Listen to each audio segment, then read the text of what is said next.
What is up, YouTube? How y'all doing? All right, Gene, I'm giving you one more chance, man. This is part one. I got a nerd talking about Gene. I'm doing them backwards. We did part two, man, but this is part one. Maybe I get a clear understanding, but I'm noticing that you gotta read when you're dealing with these straight up street guys. He really street. That serve time. They speak a different language. They speak code, and you gotta guess at half the story that my man telling. You know, and no offense or anything. I ain't trying to be funny, but god dang, man, it's hard to even pinpoint what the hell you trying to say, bruh. Oh man, but you know what? You a lot better than Courtney. I'm just gonna say that. Man, we did another Courtney boy. Courtney see things that ain't there. He think everybody get what he's saying. So you ain't as bad as Courtney. So I'm just gonna put that out there. Shout out to Ron and Sean Outwood. Hey, y'all hit that subscribe button, hit that bell. Let's check this bad boy out. Here we go. Ready this time. What's up, YouTube? What's up? There I go again on the wrong thing. Here we go. World of Bodyguard and a hip hop star. Get it now, the audio on Amazon. Here was really audio is good. Someone that was really this audio is good. Former head of security for Bad Boy Entertainment, Gene Deal. Nigga Puff came out. Big Gene, grabbed my arm. Hey. Yo, Gene, we gotta pray. Audio gotta pray. good. I say, pray for what? Yeah, audio I good. walked out the hospital. The Memoirs of the Bodyguard by Gene Deal. My World of Bodyguard and a hip hop star. Get it now on Amazon. Audio good. Hey, this is Big Gene, and we back at Christ, you. Man, the audio at terrible. The Gene Deal Show. I'm sitting here with my man. Yo, he's been highly requested to come back. People been asking me. Yo, they said he had a lot to say. He couldn't get it all in one day. We may not get it in the second day, but we gonna get it in. We right here, man, and this is a legend within itself. You understand? And I'm sitting right here with Gia, better known as 𝗗𝗢𝗡𝗞𝗦, no longer known as 𝗗𝗢𝗡𝗞𝗦, but he's that dude that we're going to get a lot of conversation in today, man. What's up with you, Gia? Hey, what's up, big bro? You already know, man. Okay. Every time you grace, my space is a blessing, so just give the respect where it, and the credit where it's due. Man, appreciate you, bro. And I see you too. Now I'm gonna give you your flowers, man. I see you, man. I see you and I appreciate you. I know Mama looking down on you. And I know she looking on us and you making Mom glad, you heard? Yeah. Mama Jones, he got this monster, this beast right here with us. He gonna be moving around a little something back and forth in the studio. So we hope it don't distract y'all, man, but he all right. Yeah. And if I become his supper tonight, man, we gonna be having filet mignon. Anyway, we want to give a shout out first, man, to 333 Studios right down here on Church Street, man. They got everything that you want. This is a party space. It's art, Hudson boxing. They got photography here. Parties. And you see this masterpiece right here? Some of y'all don't know this is one of the greatest guitarists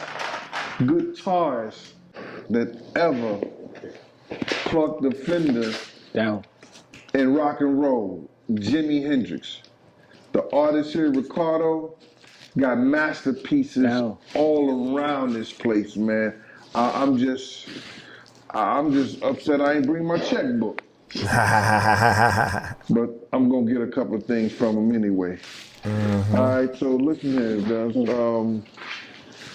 We know that you did a stint in the feds, state bids and everything like that.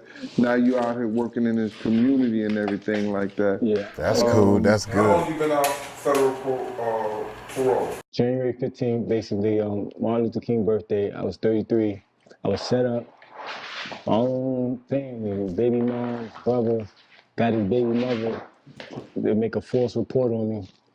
And I got locked up for a 50 cal that was in a stash box with police. broke the car up, and basically put it in plain view and created a case to stagnate my life. So when I got back from this, I was on papers, and it didn't look like I was gonna make it.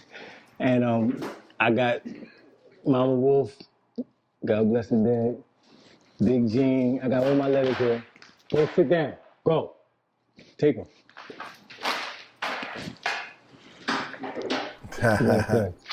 He ready to play the dog. Hey guys, thank you for watching our videos. If you want to check out our live channel, the Music Recording Network Live, where we dive deeper into videos that we put up and talk about different things that's going on in the world. You can participate in our chat, or you can come on live. You don't even have to show your face. Go to our live channel, subscribe, voice your opinion, because we would like to hear from you and help us come up with solutions. Now, let's continue on with this video. We thought we was gonna have the dog in here for some little extra, you know what I'm saying? Since he looked better than both of us. You know what I'm saying? We The thought we dog. was gonna put him in here and he was gonna like, yeah, the women gonna love him and all that stuff like that. So I guess he wasn't good for the camera. Yeah, Yeah, he wilding right He's now. wild. So how long you been on federal parole probation? So about the end of 2021, I got off of parole papers. I got everybody. I got 12 letters from the community. They wrote the judge, and I was doing a lot of work. So I got my own security business, King Diddy Security. I started working these clubs downtown, and I cleaned up the neighborhood. So I got a lot of letters from the businesses that I was working for at the time, and I got you to give me the best letter that I got. And basically, listen, we gonna put some of these letters either on this, or you can go to my Instagram. It's GL going first. I'm gonna start putting up like anything I'm talking about in this interview. And I want the proof. I didn't show y'all the proof. I'm gonna put proof up, or I'm gonna give it to Gene so he can put it up on the paper. But basically, after I got out the off paper, my son died. And Sorry to hear December. that. So he went crazy. Basically, his best man, if you look him up, his name is 𝗟𝗡𝗡𝗞𝗦. Hundreds. They did their last video. It was getting hundreds of thousands of views, and he was murdered in Connecticut. He was a 17-year-old kid. Was next. That's why I say go look him up. 𝗟𝗡𝗡𝗞𝗦. And this was my son's best friend. So long story short, my son took a few months, and about 4 months later, my son went on a killing spree.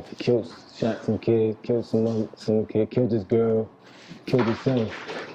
That's the story that we got. But that's just how it started. Right after I got off the paper, and I had to hold that. And since then, it's been hard. But 2 years later, my son been gone. Mama Wolf passed right after he passed. She passed like the next week or 2 weeks.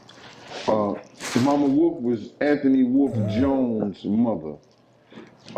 She did a lot of work, not only in the community, but for some of his friends. If you was a friend of Anthony Wolf Jones, and especially you was in the prison system, you was a friend of Mama Wolf. She made sure you got a birthday card. She made sure you got a Father's Day card if you had kids out there and stuff like that. She made sure sometimes that some of those guys who was around had money in their commissary. That's a big fact. She took care of me my last bit. I was in the feds, so this last time, I took care of her when I came home. So long story short, it was so crazy. Like we could reminisce when we talk about Mama Wolf. So Right. But Lil Wolf, God bless her dead, that's her son. So my wolf lost both her sons, Big Wolf and Lil Wolf. And they've been the biggest part of my history, for me being in this entertainment industry and doing protection work. And, they taught me a lot of things. So I'm going to break it down from when Little Wolf. So now Little Wolf came home, this is before I came home. Lil Wolf was telling me, yo, listen, I got all this stuff for you. I got these phones, I got everything for you. Not like Stevie J, my last, you know what I'm saying? When I came home, long story short, Lil Wolf had got locked up. So I heard he got set up. Something happened. He With took the a gun cab. in the car in the cab going to Brooklyn. And so when I get home now, I guess he's in, 𝗟𝗓𝗡𝗏 is taking care of him, from what I remember. Yeah, he got sick he got behind sick. bars. Yeah, he got That's sick. when he got the cancer. Yeah, he got cancer. Yeah, basically. So Shout out to 𝗟𝗓𝗡𝗏 for taking care shout out to of Lil 𝗟𝗓𝗡𝗏. Wolf when he was doing this bid. Real dope. A real one, man. Appreciate you, 𝗟𝗓𝗡𝗏, for doing what you did, brother. Well, so yeah, he told me like take care of my. That was the last thing he told me, and he told me everything he had I could have basically was mine. So long story short, Mama Wolf. That's how I got fly. When niggas see me a long time. Like I came home 2010 and around that time, like I got fly. All that was off Mama Wolf. She took care of me, got my phone.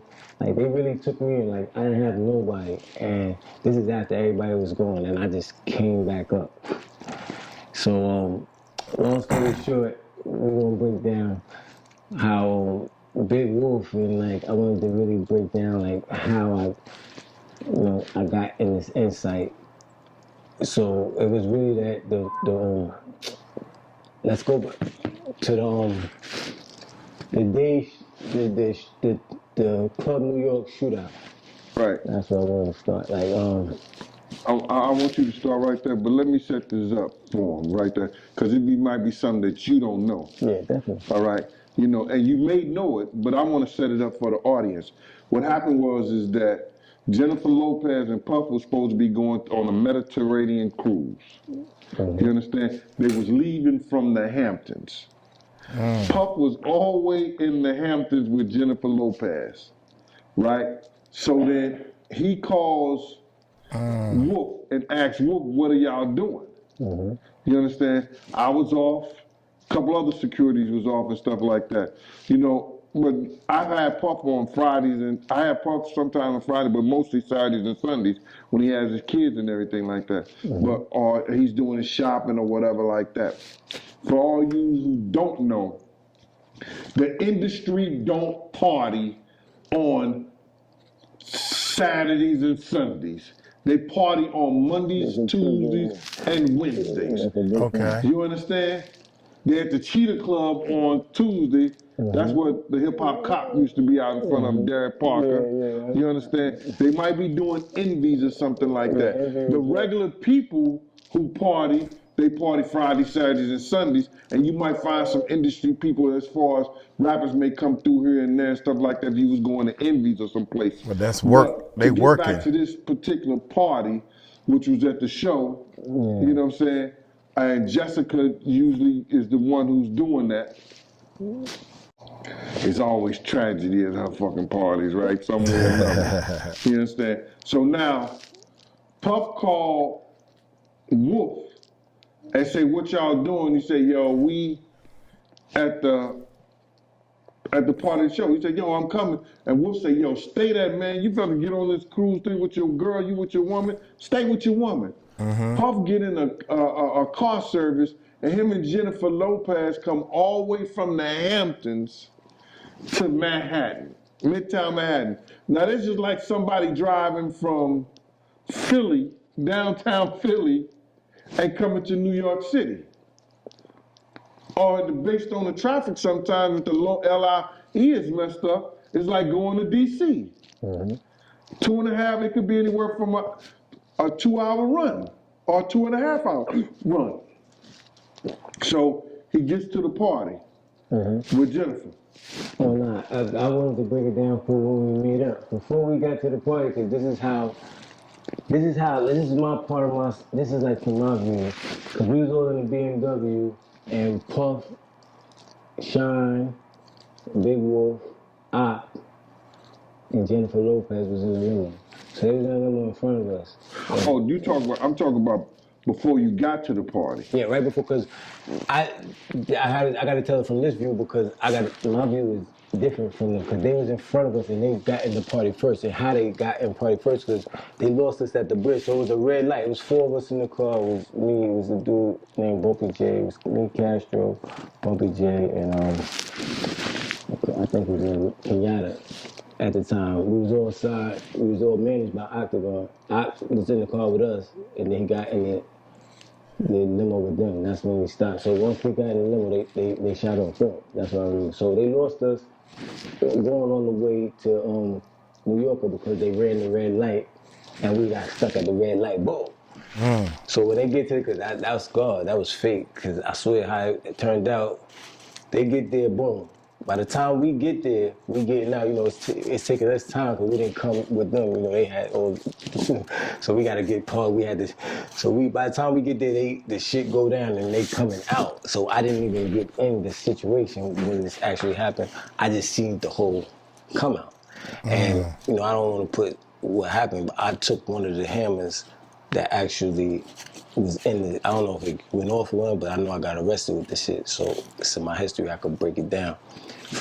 So long story short, that time I didn't get arrested or nothing like that. I took that, whoever, because there was other people in it. This is not from Wolfing them. Wolfing them, they went their route. Shyne, I think he got locked up. Shyne got caught with a gun too. Yeah, right there. Yeah, because there was a lot of guns. That's what I'm trying to say. Yeah. But whatever happened in there, I didn't get to see, so I don't got no. But the whole trial, I was there, so we could go to that part. Okay. So long story short, when that happened, you know, all the shit I didn't get to see. I got to hear most of what say, but I was actually there. We just didn't get in because of how that went out. But the trial, that's what I want to get to. This is when I really got close to see what happened and why. You know, the situation. That's why I was involved and put this part out. Because nobody really sees it. You know, Johnny Cochran, Puff had all these lawyers, and it got down to the thick of the trial. When I used to go to the trial, and the guy that had me on record, because Wolf used to tell me to sign in as his cousin. And I used to sit next to Puff moms and all that, Johnny's or whatever. And I just remember the time, I was there the day, this is the most important day too, when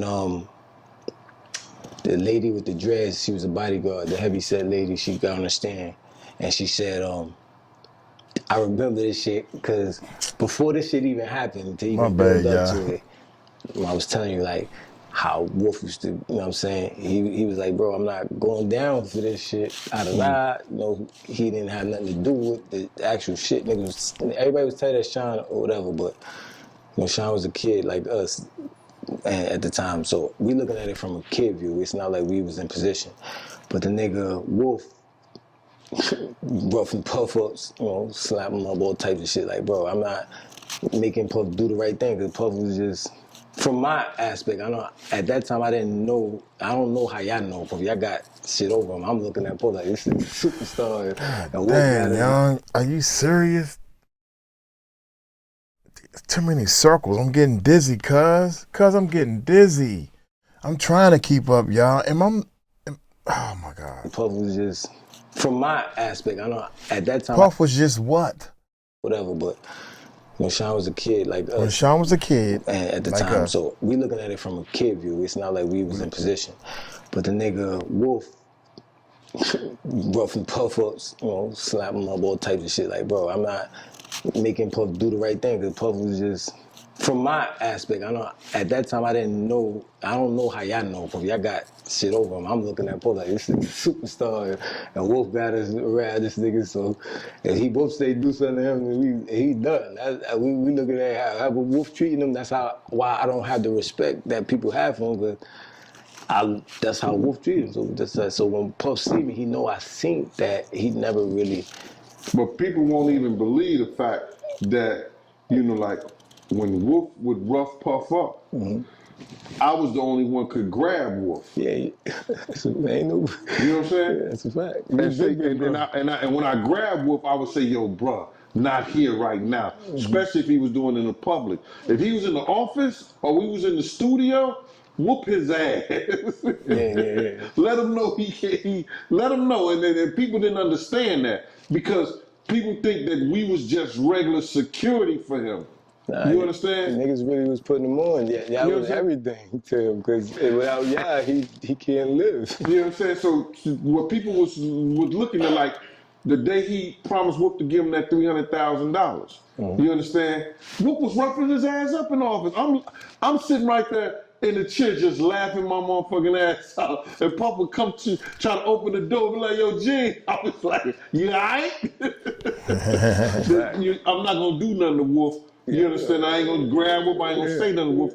When you say that you saw Wolf rough him up and everything like that, you know, I want the people to know that, you know, Puff wouldn't challenge Wolf, he wouldn't challenge Heavy D. It was people that he would not challenge that would come around him and tag his ass. That's a fact. Heavy D had him under pressure, especially at the trial too. I remember Heavy D. I started fucking with Heavy D at that trial. Heavy D was gangster. People didn't know that. Heavy D was straight gangster. I knew that. My shit was gangster. I knew that. I seen Heavy with my own eyes. I seen him do some gangster stuff, and it's funny because when you're in the streets and people know real gangsters, because people will bow down to them. And these are people that's been fighting. You see them whoop people's tail and everything, but then when they come down to that real gangster, they bow down to him. And I seen how people would bow down to Heavy D. That's real talk.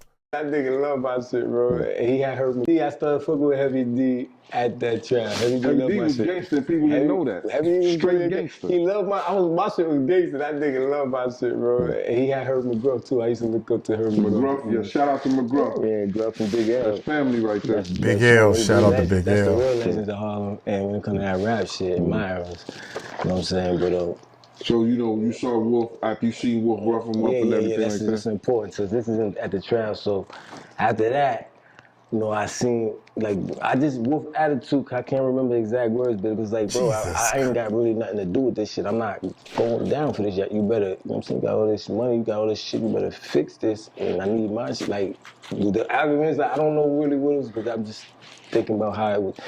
And I just remember Puff being mad, shook, and then as soon as that shit happened, they went to trial. So I didn't see the plan, how that happened. I just seen it actually play out. So when we went to the trial, I remember I was sitting next to Puff Mall. The lady, it was a heavy set lady with dreads or whatever, and she said, I grabbed Puff. She said, this is when the trial changed right there. Oh, and what they were saying, because even the lawyers were saying that, because this is what this part of the trial was like. They didn't know, it wasn't like they needed a fall guy. That's why Wolf spazzing on him too, because he was like, I'm not gonna be, y'all not, you know what I'm saying? That's what that was about. I remember clearly now. Because Johnny Cochran and they was like, listen, we don't know we don't know. It's like they usually want to know if you gonna blow or if one gonna blow. And they said, like, the way you know what I'm saying? We don't know right now. And that's scared. I guess it's scared because the reaction from that shit, so from that, like I said, I didn't see the plan come up, but I see it play out. In the court, it was a heavy set lady, she was on stand, she said, I grabbed Puff and I threw him to the ground. And she said, when I looked up, I seen Shyne with a gun shooting. And that's what it changed, because his own witness, they got their own witness to implicate Shyne. And that's why Shyne had, you know, he was the scapegoat. He was the one fall guy. I get it, but I didn't understand it until it played out. And when it played out, that same day in court, I gave this nigga Shyne a razor. I told the nigga cut Puff. Hold on, before you go there. So everything because there's some other. What? Come on, dog. Did you hear what he said? That's the only part of it. It out. That same day in court, I gave this nigga Shyne a razor. I told the nigga cut Puff. Hold on, before you go there. So everything because there's some other things that have been coming on the internet. It's a young lady said that Puff she seen Puff shoot her. Yeah, I wasn't in the girl. I couldn't even. I know. None of us know that. Yeah. You understand? But she said, and I don't understand how this lady gonna say that she grabbed. Talking about Natanya. We interviewed Natanya on our channel. Might want to go check that out, Natanya. He talking about Natanya. Watch this. None of us was in there. Yeah. You understand? But she said, and I don't understand how this lady gonna say that she grabbed Puff and threw him security and threw him to the ground.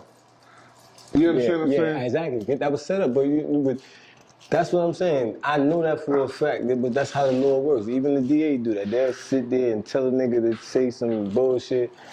You gotta understand how this shit works. So if Because you the witness said she saw you shot him, yeah, Puff should have been just as trouble as much as Shyne. that's a fact.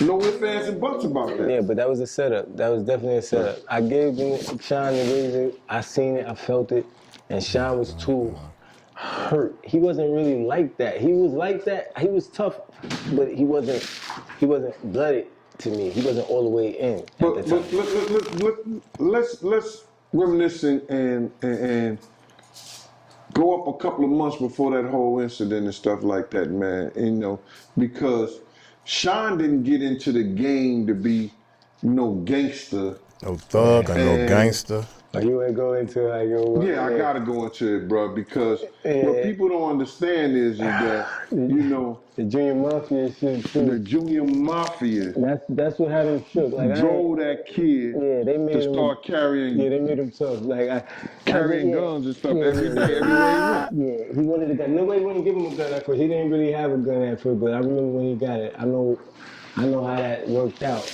But after they beat him up, they did him dirty or whatever. And that was what it was. So yeah, when you come that, and that's why we was holding him. Wolf at us like, yo, hold him down. Wait a minute. He said they beat him up. Oh my God, they beat him up. Watch this. Watch what he say. Guns and stuff every day, everywhere he went. Yeah, he wanted a gun. Nobody wouldn't give him a gun at first. He didn't really have a gun at first, but I remember when he got it. I know how that worked out. But after they beat him up, they did him dirty or whatever. After they beat him up, they did him dirty or whatever. God dang, what he got jumped into the gang? You had to get beat up in order to get into the gang? I'm trying to figure out what is it that you're trying to say. And that was what it was. So yeah, when you come that, and that's why we was holding Wolf at us like, yo, hold him down. Like, so he used to listen to us. He used to fuck Wolf with had to start holding him down and then putting you around him and everything like that. He trying to emulate you. That's a fact. And what that's you how doing. that shit, yeah, I'm putting myself out there, but yeah, that's a fact. The shit that happened, that club, that I know why it happened. I'm gonna try to give it to you the real, would you say, like in layman terms, but basically I was through a similar situation. I ain't gonna put the time on it, but it was like close to the time that happened, and I banged out. I had a, We're gonna leave. we wilded out downtown. We ain't gonna speak on that. We ain't gonna speak on downtown, and don't even speak on that. You know what I'm saying? You know, it was one of those. Let me just I know articulate it in a way that he was trying to emulate some stuff that he saw or he heard about. Yeah, it was because I was getting praise for the shit, so he was trying to like stamp that out in a way, and that's how I felt because he was in. It's like secret competitions dudes be having with you, or friendly competitions, and you don't know about it, but they smile with you, and you know, but that's what it was. He wanted to be you, and I felt like that with him. Like, bro, you got the video, you got the. We gonna be on because you got the budget, everything. We gonna do that, and he just wanted to be. He was never. That's how you know somebody never really was a real one. Like, once you're a real one and you got real ones to do it for you, you already know that position. You passed that. You ain't trying to go back to that because you the one that's gonna, make sure everybody eat. But he didn't understand that, and I remember Wolf used to program him and talk to him like that, but he didn't. He wanted to be what he was talking about, and that was Wolf stories. That was dudes like me that was around him. So and like I really got, I got a lot of shit against Shyne, and if I could, I'm gonna use this out here. Like if dude's a celebrity, if he's a man, so I'm gonna respect him as a man now. But he knew what me and him had and how, how it really was, and if we could do this celebrity shit they do, I'm calling you out. I'm gonna call out a couple of y'all like, see me for real needs to, you can make some money, celebs for your country. Like, people will pay. Ask people that want to see guns fight. Shyne ain't doing that right now. Not just Man, Shyne. It's not Shyne. hey. I need to make an example out of one of these dudes. There's a couple of rappers. You got the Jim Jones. You got people that I done said their name. They act like they can fight. They tough. We'll set it up where it's, both of us can work. We can put some money up. I'm calling a lot of y'all out, man. I might not say your name now, but trust me, if I feel like you need to get your head hit or beat up, because I ain't trying to do that no more, we need to set that up. I'm out here fighting now, and I'm fighting for money, you know, to help. Now, I give it away. It don't mean like I need the money, but I'm saying I do need the money because whatever come to me come to my people, so they need it. But in general, let's set up some real fights with some, you know, some real men. And settle our differences, show the kids like, yeah, we big men, we dap it up after. If you wake up or if you ain't knocked out or if, you know, I don't get hurt because it can go both ways. But I know what I'm gonna do. I hope you do. Well, let's set that up. Well, see what I finally clearly understood. See, this is what I'm saying, man. And I'm not saying that the dude lying or whatever. But when you're speaking from the heart, he made a point from beginning to end setting up this boxing match. But all this other stuff and, oh my God, man, huh? What? He trying to tell too many stories. Not saying that he lying, but you need to tell a story and stop trying to get people to freaking believe what you're saying. Cause I remember this, man. This is true facts. Check this out. Because I wasn't even smoking that day. Cause I remember this because cause I remember because Butch Khan had on that green outfit. Y'all remember that? Cause I remember. Man, tell the story. You gotta watch. What happened is this, man. Stevie J too? No, Stevie J too. Stevie J tough and strong, but all that shit, man. We talking about my bro. I'm the champion. See what I'm saying? Watch this. Stevie J. What about Stevie J? What happened is this, man. Stevie J too? No, Stevie J too. Stevie J tough and strong, but all that shit, man. We talking about my bro. I'm the champion. Let somebody get through me. Let's set that up. That's why I want to make some money off it. Like, fuck all this YouTube video. Let's get some real shit. Got Stevie. Oh, we all family. We could set that up. Everybody know how to get to me. I got my Instagrams open. We got the bros. Stevie J. Up. I got people that put the money up. What about Stevie J? Let's do some real shit, and then we can dap it up and be family again. See what y'all hearing is at one time we all used to be together. As far as, in the studios, break it down, at Gene. the parties or whatever like that. And then when they got too big to take care of home and people who was putting their life out there for them, it came down to situations like this. Shyne disrespected Mama Jones.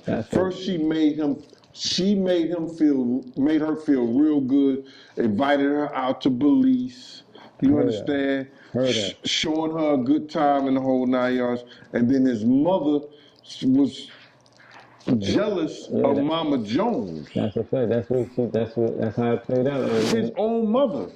But when Shyne needed something in jail, Shyne needed a visit in the whole 9 yards. Did everything. Mama Jones' mother was taking care of all that.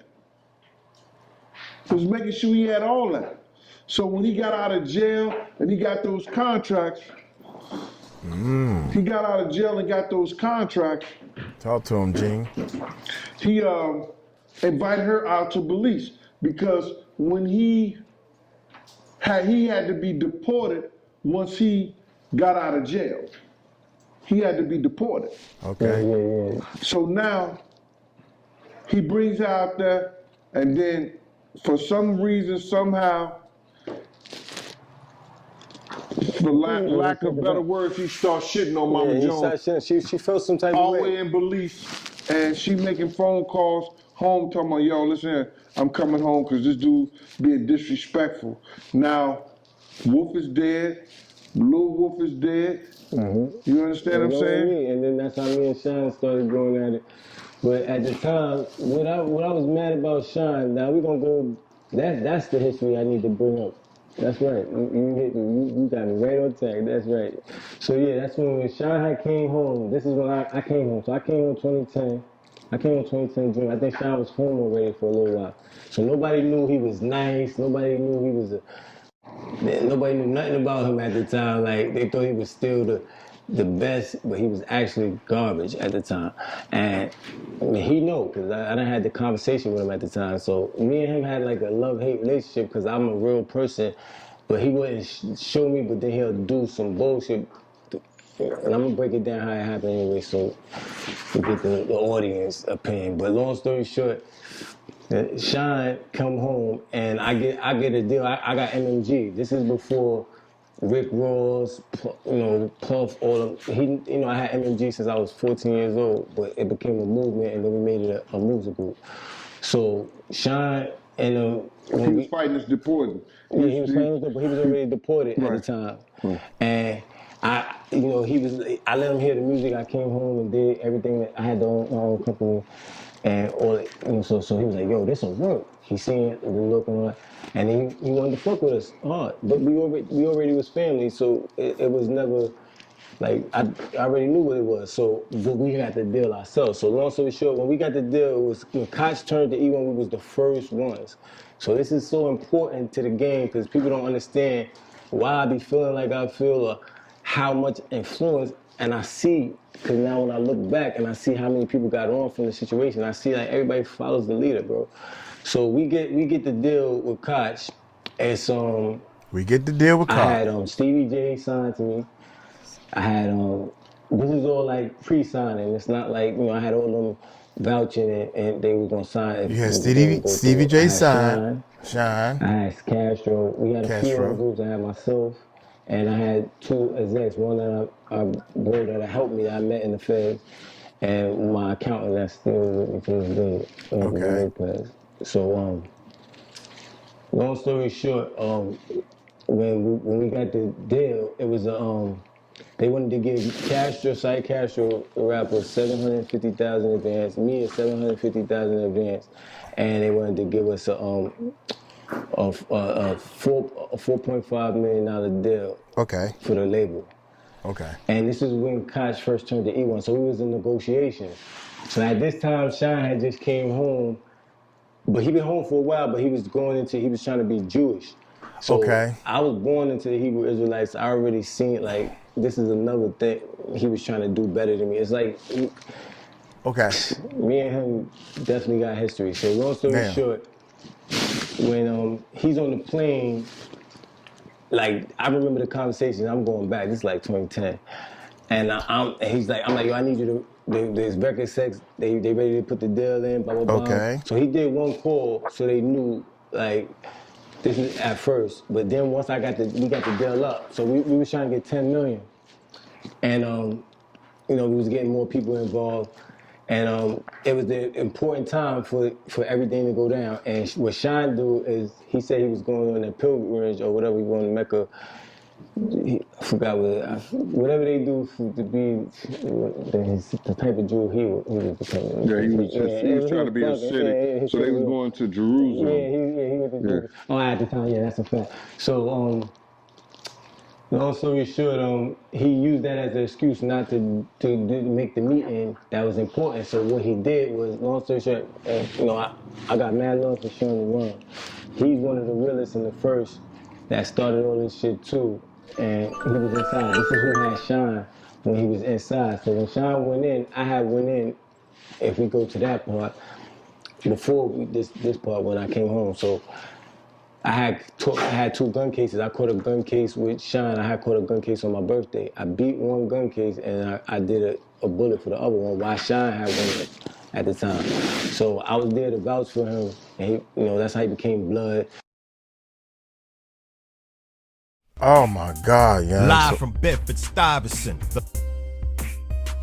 I'm sorry, y'all, but I was going to say, I got lost long. I almost forgot who we were talking about. Then he said Shyne. Oh, that's right. We talking about Shyne. But what about him? I forgot why we was talking about Shyne. Gene, your boy got way too many side stories and way too many some people gotta learn, and I had to learn this. How to tell a story from the beginning to end. You know, you give it was a dark, gloomy night, period. You don't do, it was a dark, gloomy night. Cars was on the road, okay. The street had just been paved, okay. It was summertime outside, okay. Then there was some ladies walking down the street, okay. And all that, you describing the road way too much. One or two, that's it. What's the point? The point is, it was a dark, gloomy night when Gene was sitting on the couch with the dude and the dog was getting in the way. That's the point. Well, anyway, man. But I say all that to say this. Sometimes you gotta fight through all them he say, she say, back and forth, upside down, to get a little bit of information. My man is legit. Don't get me wrong. And what make it so bad is you get the most legit information from people like him. Facts. That's facts. You get he's definitely legit. I know he's legit. I can tell that. But this is what make people, what you call it? The courts, the lawyers, they don't want to deal with these type of people. That Lamisha girl and that English girl, all these people, and my man right here, because Gene did it almost in the beginning. He was going to say the guy's name, and he never said his name. Tell a story. I mean, yeah, you so busy hyping the story up, we don't even get the story, because you know this is true fact right here. This happened right here. Then long story short, yeah. Well, anyway, long story short, you said that 5 times, long story short, and it still became a long story. I'm gonna get on up out of here. Hey, y'all take it light, take it slow. Y'all tell them Uncle Mike told you so. Speaking the King's language is very important for anybody that's trying to get their music out here, and that's facts. Peace out.